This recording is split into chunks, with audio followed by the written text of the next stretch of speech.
वृक्षाखाली येऊन बसले. ते बसताच तिथले पक्षी मी बसलो आणि पक्षी उडून गेले. त्यांना त्या गोष्टीचा आतून हृदयातून त्रास झाला की मी आलो आणि पक्षी उडून गेला असं तसं.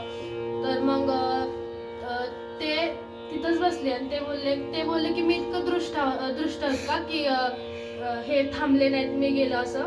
तर मग त्यांनी आपण काय म्हणतो की एखाद्या पक्षी उडून गेले तर मग त्यात काय एवढं गेले पक्षी, पण संत हृदय संवेदनशील असतं, त्यांचा हृदयाचा फार उदार असतो.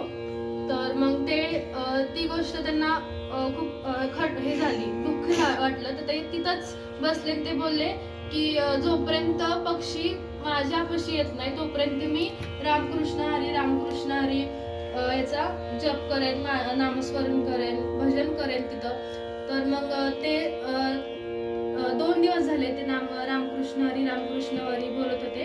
तिसऱ्या दिवशी ते पक्षी त्यांच्या अंगावर येऊन बसले आणि सोबत इतर पक्षी पण आले.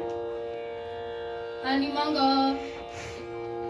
ते आले. त्या पक्ष्यांना पण असं वाटलं की आपल्याला इथं इजा होणार नाही असं वगैरे.